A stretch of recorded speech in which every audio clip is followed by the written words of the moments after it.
Hi everybody, I'm Dr. Diane here in Ann Arbor, Michigan with my daughter Tessia on a snow day, and we are going to do a little demonstration for you about establishing continuity and how that follows into a track. So we'll talk you through it as we go along. As I am palpating Tessia, I'm really drawn to this tension right under her breastbone coming into the ribs through here. It's wrapping all the way around back to front and really cinching her. It doesn't feel like it really matters if she's face up or face down in this scenario because it's wrapping around.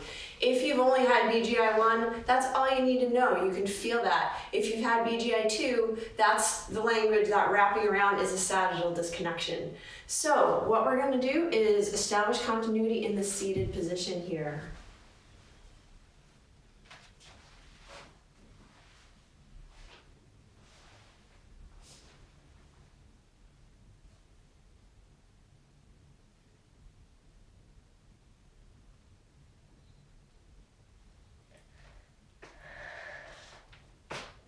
So it had a back and front component. From this one point on the side, I was vectoring to the anterior point and the posterior point, back and forth internally, and her system took that and you could see the breath and the expansion. You can also see her system starting that spiral wave motion automatically. So I'm going to give her a minute, just a couple minutes more just to hang with that and see what patterns show up next.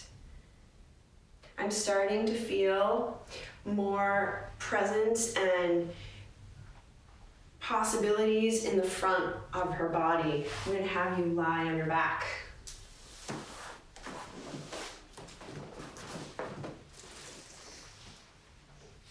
Just scanning that continuity is all the way through. Yes.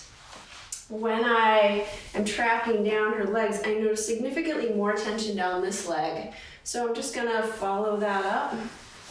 Where does that come up to? Comes right up to the ASIS.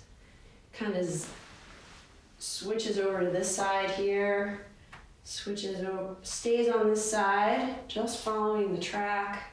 Comes back over here. Stays on the same side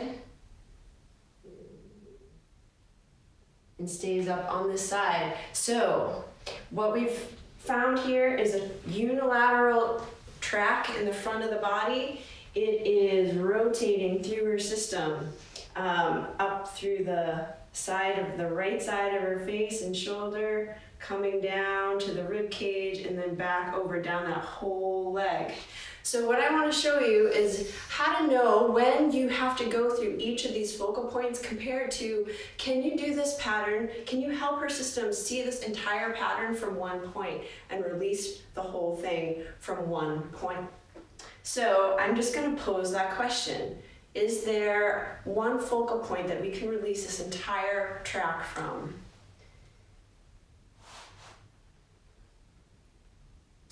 And what I feel in her system is a yes. I get from this shoulder, we can release this whole pattern. And what we're going to do is connect with this point and then connect with the other focal points along the track. So here we go. She's got it through there. She's got it. She barely needed me at all. She's working it through the hip right there, and then down that leg. So there you go. That is establishing continuity and a track from one focal point. Looking forward to seeing you guys at the play shop. Thank you. So I am very much looking forward to this play shop and finding out your questions and helping answer them to take your skills to the next level. If deciding what plane a disconnection is coming from is where you're at, we will totally look at that. If vectoring between points in a sagittal is still really confusing, we will answer that. Trying to know, is the person's system ready to release a track from one point? How to get that feel in your hands. These are all things that we can look at, and I really look forward to hearing your questions and diving deeper with you.